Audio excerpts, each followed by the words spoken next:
ayes are 218, the nays are 211, with one answering present. The resolution is adopted. Is anyone surprised that I am somehow deemed unworthy to speak about American foreign policy, or that they see me as a powerful voice that needs to be silenced? Frankly, it is expected, because when you...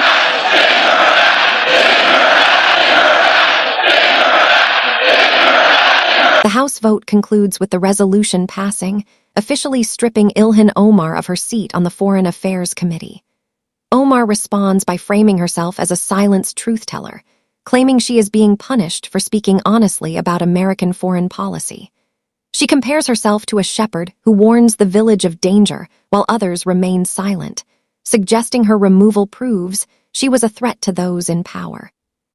However, the reaction across Washington and the country tells a different story.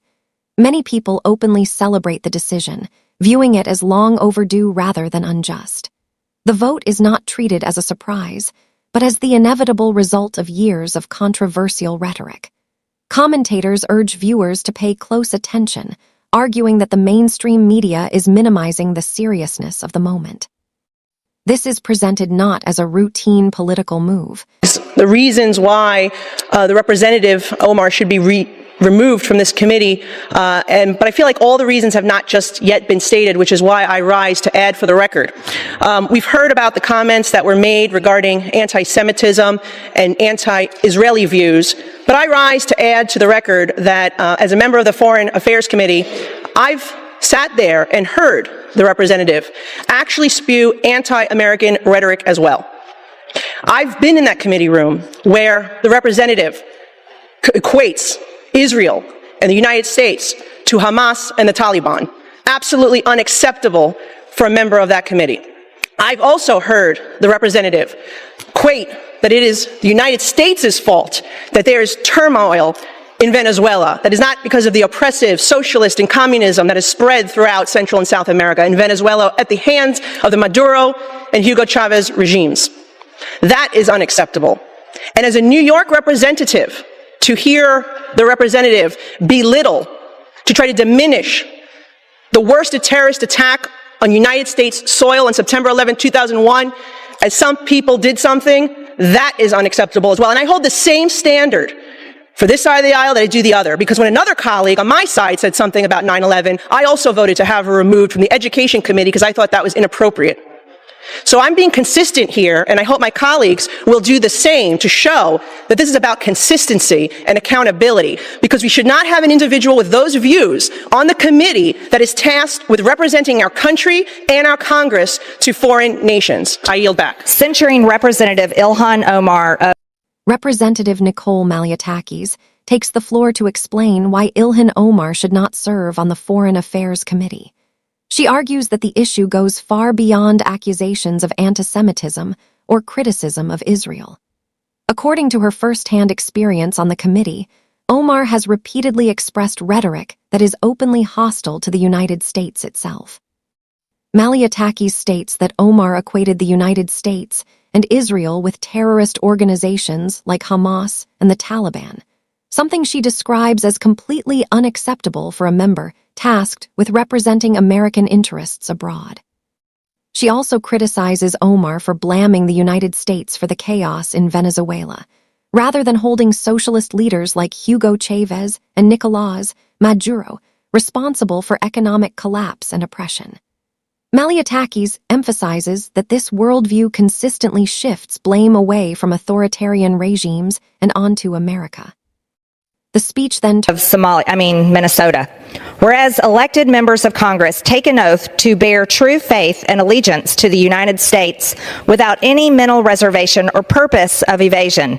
Whereas Representative Ilhan Omar took an oath of allegiance to the United States upon becoming a citizen, declaring, "I absolutely and entirely renounce and abjure all allegiance and fidelity to any foreign prince, potentate, state, or sovereignty, of whom or which I have heretofore been a subject or citizen. Whereas on January 27, 2024, Representative Omar gave remarks at an event in Minneapolis in which she made treasonous statements. Whereas Representative Omar said she has spoken to many Somalians who asked her to intercede for the Somali government by pressuring the United States government into certain actions. Whereas Representative Omar assured the Somalians she spoke to, the U.S. government will only do what Somalians in the U.S. tell them to do. They will do what we want and nothing else. They must follow our orders, and that is how we will safeguard the interest of Somalia. Whereas Representative Omar continued, for as long as I am in U.S. Congress, Somalia will never be in danger. Its waters will not be stolen by Ethiopia or others. Sleep in comfort knowing I am here to protect the interest of Somalia from inside the U.S. system. Whereas George Washington warned in his farewell address of 1796 to guard against the impostures of pretended patriotism, and further declared citizens by birth or choice of a common country, that country has a right to concentrate your affections. The name of American, which belongs to you in your national capacity, must always exalt the just pride of patriotism more than any appellation derived from local discriminations. Whereas these statements by Representative Omar clearly violate the oath she took as an elected member of Congress to defend and protect the United States Constitution. Whereas Representative Omar has exhibited the treasonous tendencies George Washington warned about, and her actions must be condemned by all members of Congress who adhere to the oath they took upon assuming office. And whereas by openly admitting her efforts to advance Somalia's interest using her position as a United States representative. The resolution against Ilhan Omar outlines her oath of allegiance to the United States and contrasts it with statements she made regarding Somalia. Lawmakers argue that Omar violated her oath by openly pledging to advance Somalia's interests from inside the U.S. government. The resolution cites remarks where Omar allegedly told Somali audiences that the U.S. government would do what Somalis in America demanded, and that she would protect Somalia's interests from within the American system. These statements are framed as a direct conflict of loyalty, invoking George Washington's warning against pretended patriotism and divided allegiances. The resolution claims Omar's actions demonstrate exactly the kind of behavior Washington cautioned against, asserting that national loyalty must outweigh foreign attachments. Based on this reasoning, lawmakers describe her conduct as treasonous and incompatible with Representative Omar has revealed herself to be a foreign agent acting on behalf of a foreign government. Now therefore be it resolved that Representative Ilhan Omar of Minnesota be censured. Representative Ilhan Omar forthwith present herself in the well of the House of Representatives for the pronouncement of censure. Representative Ilhan Omar be censured with the public reading of this resolution by the Speaker, and Representative Ilhan Omar be and is hereby removed from the Committee of the Budget and the Committee on Education and the Workforce. Mr. Speaker, pursuant to Clause 2A1 of Rule 9, I rise to give notice of my intent to raise a question of the privileges of the House. The form of the resolution is as follows. House Resolution 713, censuring Representative Ilhan Omar of Minnesota and removing her from the Committee on Education and Workforce and the Committee on the Budget. Whereas Charlie Kirk was a lifelong advocate for freedom of speech, civil political discourse, and the political engagement of youth. Whereas Charlie Kirk was a man of deep faith, a husband and a father to 2 young children. Whereas on September 10, 2025, Charlie Kirk was assassinated on the campus of Utah Valley University while exercising his First Amendment right to freedom of speech.